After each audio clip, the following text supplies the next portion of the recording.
Right, morning. Welcome everybody. Oh, Trevor, you're right. Well, kind of is to join us. So yeah, and I know you're a bit slow off the mark. So when you're running around, sometimes you take a while to catch up. I mean, Jasper was just talking about catching up to Wally Hayward eventually after 78 kilometers. Yeah, it's the running we are talking this morning. So where are we running to? So I think we better start with Ed this morning, seeing that there's Pat. Good morning, Pat. Welcome. Uh, so Ed, yeah, I'm going to kick it across to you so you can run us through what we're going to do this morning. Yeah, I kind of, as you know, yesterday we had the running summit, and we were just blown away with stories of people, and I was incredibly humbled by the way they chose to share very personal stuff with us. Um, and it was amazing because we had old people running ultra marathons and people with heart attacks and people surviving cancer, all that sort of stuff. But I thought I'd bring it down to my very own personal story of running at the moment. And at the moment, because I've got nothing to train for, and no plans, no events in the diary, whatever, I'm just going out and just enjoying being out and being mindful of nature. And it's a wonderful time of year in the UK at the moment because all the spring flowers are coming out. And I run along some very old farm tracks that have been there for hundreds of years. And they're all lined with primroses at the moment. I don't know if you guys have primroses, they're little yellow flowers, beautiful flowers. And the whole banks are just a sort of wash of yellow. And then we've also got the hawthorn blossom coming out. And very often the hawthorn can just be sort of quite twiggy with very few leaves. And all of a sudden, there's all these little tiny white flowers, which are beautiful on this sort of wood. It's got another name, it's called the May blossom. And I think because we're so far southwest in Cornwall, our flowers come out before the rest of the country, and they call it a May blossom, but it comes out in April for us. And then the other day I was standing there and I was watching a fox in the other field, and then he suddenly realised I was watching him. We stared at each other for a few minutes, and then I think he realised I was a vegan, so I wasn't going to hunt him, and he just sort of turned away in disdain and carried on doing what he was doing. And then a little bit later, I was running along the track, and there was a couple of deer in front of me, and it's just that connection with nature that I'm really enjoying. And every time I run, there's always something different, whether it's something a little different. And the other day I was running through a spot I know very well. I've been through there hundreds of times. And all of a sudden, there was this sound of thundering horse hoofs behind me. And I turned round expecting to see the four horsemen of the apocalypse bearing down on me. But it wasn't. There were two swans rushing at each other, flapping their wings. And the sound was absolutely incredible. And I'm just really pleased they weren't attacking me, but I think it's they were fighting over a female, and the wings were flapping, and that just lifted my spirits as well, because it's the first time I've ever experienced that. And I think, well, I've been running for years and years and years. I've been in the countryside for years and years and years, and there's still those little exciting things to see, whether it's swans having a go at each other, whether it's a little wren or other type of bird. Or I saw a butterfly the other day, a really cold morning, and this little butterfly went floating past. So that's what running is to me. It's about getting out and just enjoying those moments in nature. And I'm sure if I was in South Africa, I'd be out in the bush somewhere. And I mentioned yesterday that I got attacked by a giraffe. That was a really, after it was over, that was a really thrilling experience. But during it, it wasn't. If you ever see the giraffe swinging its head, that is not a good thing. I managed to get behind this big thorn bush, and fortunately, he lost interest and went away. But I believe a couple of weeks later, he attacked a couple of mountain bikers and was removed from the nature reserve. If you ever get a chance, you can see it on YouTube. Groenkloof, if that's the right way to pronounce it, nature reserve in Pretoria. But yeah, so me, running's all about being alive, being in nature, and having time. And I think now I'm not chasing targets, I'm not training, I'm just running for fun. I have time to just stop and stare and look. And I love the tiny things, the little tiny flowers or the little tiny butterflies. But I also like the big things like those swans having a go at each other. And so that's running for me. Great, thanks, Ed. Yeah, Groenkloof, I think is the way it's actually pronounced, but anyway, close enough, close enough. So yeah, let's get across to Trevor next, being that he ran in a few seconds late. And he can't find his unmute button. So yeah, you know, it's a trouble when you get old and decrepit and you know, lose your marbles. Panic. I was trying to find some pictures of us, I think at Dikololo, running in the bush with all the animals around that would get Ed going. So I'll pick them up. But Ed, I just want to doff my cap yesterday. What an incredible summit, man. These people, I mean, it's an indication of the quality of individual you are by the quality of people that you actually know and brought to that particular summit. So as much as I hate to say that, it was a blooming good day with real quality people, Ed. And you know what? The saddest thing for me is I think the real best part of that summit was when you were bridging the gap between a couple of the speakers and you actually read out one of your introductions. And I don't know if it was recorded. So we're going to have to go back and record that particular session or record your book because I think you're a great storyteller. Gee, as much as I hate to actually say that. Fantastic day, Ed. I've got to take my cap off to you. What I want to ask you about yesterday, Ed, though, for me, is give me your feeling of this technology, what we've learned about Zoom. I mean, I never did this over a year ago. How you felt about it, how you felt about bringing that group together, and what the potential is for us to actually scale this up and grow using this technology. I don't know if you used this technology prior to COVID. Just maybe share with us where you think the future of this can go based on your feeling from yesterday. Yeah, I thought it was really interesting because I've kind of sort of used this technology before COVID, but what I loved about yesterday was we brought people from all over the world together. You know, we had Cassandra, it was her nighttime. By the time it had finished, she was going to bed. And then by the time we were getting towards the end, Kim was coming in from the United States and she just got up. And for me, it really worked because listening to Cassandra's story, I think it was much more intimate, much more connected in this medium than it would have been in a room.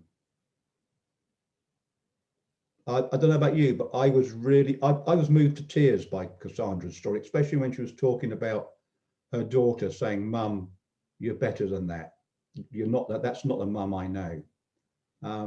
And I think it did work. And then I think we also saw, and I put Trevor on in the middle, Trevor Lee on in the middle because of his energy. And we saw how he really used the technology well to present his slides, to present his point.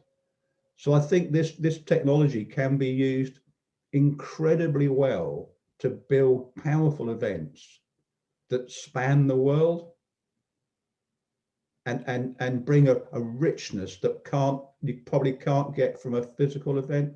Because where else, you wouldn't fly a speaker in from Singapore, you wouldn't fly a speaker in from South Africa, you wouldn't fly one in from America. But we did it on this technology, and people felt comfortable sharing their stories with us. So I think actually the technology made it work better than it would have done in real life. Well, perhaps this is real life now, but yeah, and I thought it gelled really, really well. And I was really pleased the way it worked, because I've never thought about doing something online like that before. Yeah, I use Zoom for networking events and things like that, but I think the technology added something to it. So I just want to concur, and I'm so pleased you actually shared those thoughts, because I 100% agree with you. And I thought that yesterday's event was a springboard for something huge on a global scale into the future, and we mustn't lose sight of that. That's what I took from that particular session. So that's why I got into my golf shirt. I've been running around because I couldn't sleep. So I thought, how can I get closest to being a trail runner? I'll run around the golf course. I got excited. Yeah. Yes. I think we could build in the future a really big event. Agreed. Okay. Great. Thanks, guys. Yeah. So just for Thabisa, Jasper, and Pat, who weren't with us unfortunately yesterday, we had a Tales from the Trails Summit, which was, as you probably picked up, an international event of speakers who do trail running or ultramarathon running. But it was really an event about people's life stories. I think more than the running, really, wasn't it? It was, we some amazing inspiration from ordinary people who've done absolutely extraordinary things. A guy who's knocking on 80, who has run marathons on every single continent in the world, who's a member of elite running clubs, started only running at the age of 64. A lady who's just cracked her 70s, also doing ultra marathons, and that's after cancer earlier in her life and a heart attack later in her life. A younger lady, as Ed mentioned, Cassandra, who's also been through cancer and some significant trials, and is now doing even more. So it was inspirational, and I think that's really what we're touching on today. Just some reflections and thoughts on those inspirational stories. So it was truly amazing. So Lee, I'm going to come across to you next. Yeah, thanks. Besides reflecting on yesterday and just saying it, just to reiterate what everybody has said, I personally was moved and inspired. I wasn't sitting on the sidelines observing. I was completely engaged and immersed in these incredible stories. And it does show the power of stories and the power of people sharing. These are not big names certainly that you would see in the newspaper. They may be well known in their field, but it comes back to the power of ordinary people doing extraordinary things. But for me, if I just talk about, so we picking up the theme of running. So I'm not a runner. In fact, it was really funny. When I was at school, I was known to not be a runner and to actually hate athletics, although I was very sporty. So I did tennis, I was in the first team tennis, I was first team hockey, but ask me to run around the field and I would huff and puff and hate it. So it was was doing running. It was normal gym, PE, physical education, and I had to run around the field, and I was moaning. Happened to be my birthday, and the gym teacher turned to me and said, "Lee, I've suddenly found out it's your birthday. If I knew it was your birthday, I wouldn't have asked you to run around the field." So that's how much I hated running. And then later on in life, after I had kids, I decided I needed to get back in shape and started running. So, I just thought, and by that stage, my gym teacher had died, and I could just imagine her spinning in her grave. She couldn't believe what I was doing. And then I went on to do the 301 kilometer walk 30 kilometers a day over 10 days. So nothing like an ultra marathon, let me tell you. It was, if there's a glam camping, this was definitely glam walking. But for me, one of the things that I took out of yesterday and that I apply in my own life is that at the point in my life where things have got the toughest, and I think specifically of when I was looking after my dad through his throat cancer, and that was a period of over 18 months. And also doing lots of projects, and anyway, there were lots of things happening at the time. And your mental, it's a mental challenge, and emotional, because you're seeing your dad suffer and you're seeing your mom going through difficulties and managing family at a distance and family close and family coming and going and dealing with doctors, dealing with my own dad's processing. And I knew I had to do something that was going to get me through this. And I turned to physical activity. And in my mind, it was discipline. I needed a physical discipline to get me through the challenges. And that it was a regime. So it was eating, it was exercise, and deliberate exercise that was both running and Pilates. So these things they were like anchors that just kept me in place to get through those tough times. So yeah, I think that was what I took out of just a reminder from yesterday, and what I just add to the conversation today. Thanks. Yeah, it is interesting how that was pretty much a common thread through most of the stories that we heard yesterday. But yeah, that's what it's all about, stories. So Jasper, your thoughts? I know you weren't there yesterday, but I know you also done a bit of running in your time. Yes, thanks. Now I can imagine the quality of the sessions. Because I think apart from the Wally Haywards and in our days, the Bruce Fordyces of this world, most people are not running because they necessarily feel themselves natural athletes, but something tipped them into saying, why not? It's there, why not? So I think my first reason for running the comrades was I was very active when I was younger in the sports of karate. And then I got married, and then I slowly started to get fat, and I had no interest in gym and exercises like that. And I needed some sort of a goal. And at that stage in New Life, Bruce Fordyce was the celebrity spokesperson who would then come and talk about goals, and he would weave stories around his own running career.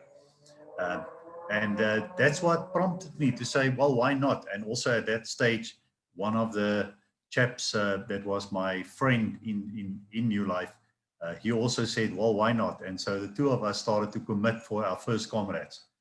And the same with the second one, which was then an up. That was in 2000. So 2000 was a turn of the century big thing, and where the field up to that time was maybe a couple of thousand. On that specific event, people expected some like 24,000 people. And they even extended the race by an hour just to accommodate every person in the whole thing. So those were the two events that I participated on. And, in just thinking about this, the topic today, I said then, all right, I'm certainly not a natural athlete when it comes to running, but so what lessons have I learned out of that? And I still use it a lot in different areas of my life. But I think the first thing I had to learn was just to say, get up and do it. My biggest thing was in the mornings early to force myself out of bed before work, just to go on a run, because I like to sleep in.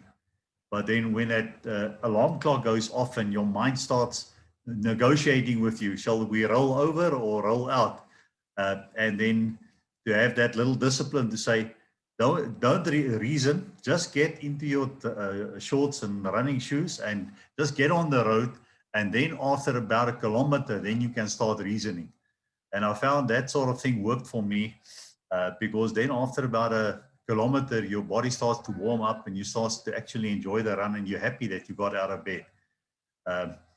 Then the other thing I've learned is anyone can do it. And I think we've had many of these discussions, how all shapes and sizes are seen on the day of the comrades. It's amazing, you know, what is the symbol of fitness. Lean, thin people are not necessarily the people who complete the race. And it's often those wobbly, overweight people who have the stamina and they just kept going and keep plugging in and finish it. Then I've also learned to say, if you really want to run far, you can run around the block, anyone, and nobody even knows you run around the block. But if you start to prepare for these big races, you can't do it on your own. And you need to work with an organization who set up the water points, you know, all those kind of things, so that you can just arrive on the day, enjoy the day, and do your little bit in it. So the power of an organization. And then in my case was to find I could commit myself to run, you know, up to about 6 kilometers or so, or 10 kilometers. But to do it consistently, I realized after a couple of months, I now need to commit myself to another individual. So I found someone who lived not far from me, and we said, all right, we will in the mornings meet at that block. So my big thing was to get to that block. And those days we didn't have cell phones. So you couldn't tell a guy that you were negotiating with yourself to roll over in bed. So you just had to get to that block because he's waiting for you there, and he has that same sort of pressure on him. So that helped me. And then some of the other stuff is, especially with these long races, your body's not made to keep running, you know, the 50s and the 100 kilometers and I don't know, the 3 days ultra stuff that Eddie's doing. So you will experience pain. But what I've also learned is, what I found with the marathons, it's around about the 20 kilometer mark. I was still okay till there, and then 20 to 30, I was going through some real pain. And if you can just keep going, you run through the pain, then it somehow your body restores itself and something else kicks in and you can then continue. And then the other one is walking is okay. So although it's called running, you know, if you can't run, walk. And I think I've walked most of the comrades rather than running it. I know mostly up hills, I was walking. So walking is okay as long as you finish the race. And then use the water stops. It's there for a reason, and it's more or less 2 kilometers apart. And that's how I more or less motivated myself to say, just you can stop afterwards, but just run to the next water stop. And then at that water stop, you're normally so revived that you say, all right, just the next water stop. So get yourself these little short little goals if you work on a long-term big goal. And then the big thing is be consistent. So you have to do it every day. So especially with these long races, you can't decide today, tomorrow I'm running the comrades. You won't make it. You have to start training your body through the pains and the little muscles and stuff like that. And then what I've also learned is in preparing for these longer distances, do what you can in the morning. And I would normally have done, let's say,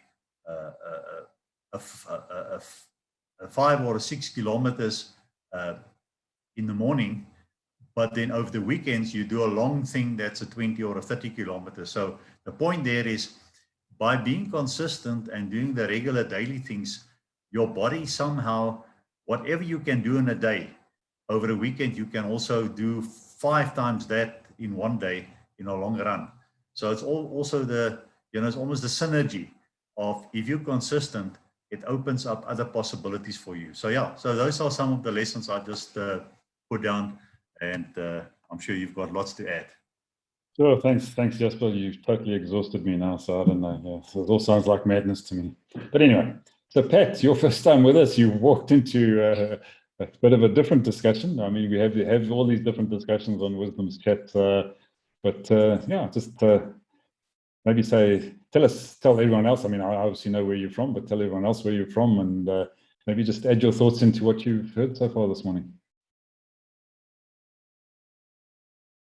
Yeah, Pat Gross, the community entrepreneur. I'm actually in Australia, but you can tell from my accent that I'm originally from the UK. So when I think of running, when you were talking about I was actually looking on the internet when you mentioned the hawthorn, because I remember growing up with, the hawthorn trees, the primroses, I remember the buttercups and daisies and all those, which we just don't have here. And I was thinking, okay, so, what would be the equivalent here? I mean, we'd be talking the cicadas, you might see, or the gum trees, and things that we take for granted, which is what I took for granted in the UK. So it was interesting to hear the description. And then I'm thinking, okay, so what we would see here, the kookaburras, the parrots, which are normal here, and all the rest of it. I was thinking, oh yeah, that's interesting. But when it comes to walking, I used to be the school athletics champion, and running was my thing. And as a child, I would run everywhere. Up until the age of 16, I'd be running or skipping everywhere. But unfortunately, whatever way, I've broke both my ankles. So running is no longer an option for me. But as we just said, maybe it's the walking and being out of, being unfit and everything else like that. My children bought me a Fitbit for my birthday a month or so ago. And one of my challenges is to increase my number of steps per day, which forces me to get out of get out from behind the desk where I'm hiding, because I don't even bother getting in the car anymore. So, and then just to go out there and I'm in an area which has got some great beauty spots. I mean, we've got a range behind us, some very prehistoric, untouched land. So need to take advantage of it. I won't be running, but I certainly will be walking. Great, thanks, Pat. Yeah, it all starts with the first step, doesn't it? So and I think if you have that opportunity to get out into some beautiful nature, why not? I mean, it's good for the mind and the soul as well as the body, I think. So enjoy that. Right, so to be so, where are you running to? Okay, when it comes to running for me, I can only talk about what happened at school. Okay, I still run now, of course. But in school, I loved running. I was in the cross country team, and I found out that running brings me solace. In the sense that I can think, and I'm more mindful of things. And when I'm running, I can make different associations, creative associations in my mind. So I live a lot in my head. So when I run, in a sense, I can make different combinations. And what I love about running is the fact that like Ed said, nature. I love nature. I get to spend time admiring the trees and the flowers and just everything. I used to run because I wanted to be healthy and just to keep fit. But what I've learned by actually jogging and is that through running, I've actually managed to cultivate better habits. Because after I'm done running, what I do is that I take a shower usually, and then I read a book. So it is a habit in a sense. So it has helped me cultivate better habits. So I think that I can credit running for that. And when I'm running, usually it alleviates my stress and my mood. I like my mood because when I'm running on the street, it's just me, you know, and I'm running, and it's just me and the road, and I think of nothing else. And at that moment, I'm at peace. So it was what I was referring to when I said, you know, when I was talking about mindfulness.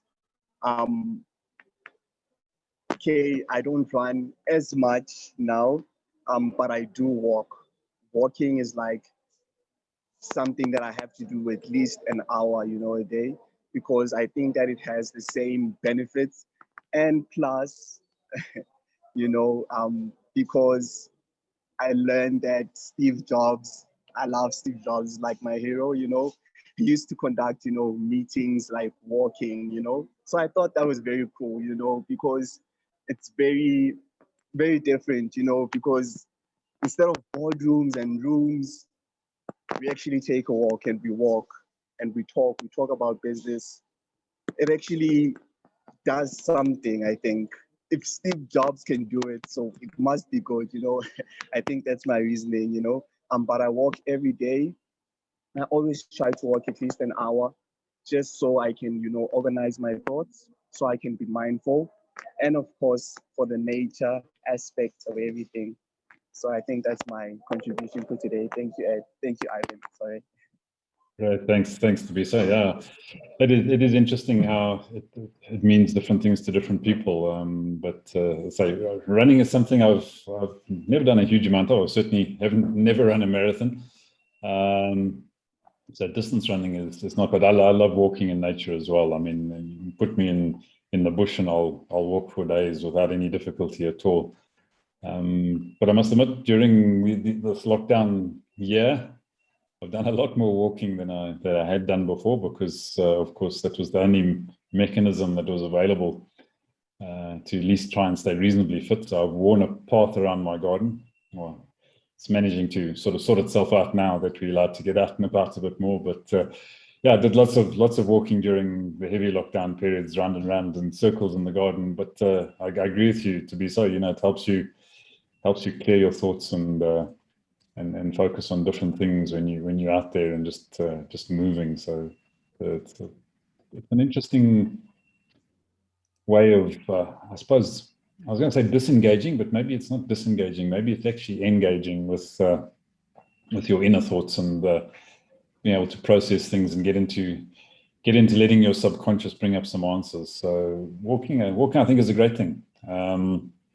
Running is something I'm trying to do, but my body's not too sure that it wants to do that any longer. I must be completely honest. So, but after yesterday's summit, I had to get out onto the road. Did a little 6.5 kilometer walk around the suburbs here, up and down the hills. So I've got some fairly steep streets up and around where I live. The little short streets have got a 1 in 17 gradient, Ed. So going up and down those for 6 kilometers, you know, get the heart rate going. So it's all good stuff. But as things go, we have run out of time. So thanks everyone for your contributions. Anybody? Trevor's decided to take over things, so he's insisting that we're not going to finish. Exactly. We do need a topic while we looking at Trevor's family pictures here. So with his family and a black spock in the background. Oh, and some eland. There we go. This was running through Dikololo. Just how close you get to the animals at Dikololo. Didn't know that you were allowed to run through Dikololo. Neither did they, but we did. All right. Let me get rid of this. Some beautiful sable there. One of the more expensive animals in this country at the moment. Highly prized sable, I think. Anyway. So if anybody has a topic, you're welcome to suggest it. The one idea that I had came out of yesterday's talks, and that was from Alison. And for those of you who weren't there, Alison described running through the snow. And she had been running for about, she took 2 hours. And it was, I don't know what snow does, but to me, it sounded like it was bucketing snow. And she arrived back at her house sort of dripping wet. Everything about her was dripping. And she was absolutely exhilarated. For her, it was, just feeling alive. And the word that came to mind was I mentioned it to her and she grabbed onto it, is this word wild. And I just would love us to talk a little bit more about what does it mean to be wild, and whether we haven't actually tamed ourselves a little bit. Edward? Alison's now adopted the hashtag wild woman on social media. There you go. I think that's a great topic. What's it take to be wild in all its aspects? Excellent. All right. Go out there and be a wild thing, and we'll see what makes your heart sing tomorrow. Ivan, I'm waiting for a song. I got one there ready. If you don't know that one, I'll play it. Pat, it was lovely having you with us. You're muted at the moment, but you were saying something? I was just saying, so good to have you with us. Where in the UK are you from, Pat? Or where are you from? Originally from Bradford. I thought I recognised the accent from the north. Yeah. Yeah, it's a Yorkshire accent. Even though I've been here 21 years, you just don't lose the accent. Well, lovely to meet you. In fact, thank you. In fact, it's quite unique, so that's good. Excellent. Lovely. Good. Thanks everybody. And hopefully you see you tomorrow morning. Have a good one. Cheers.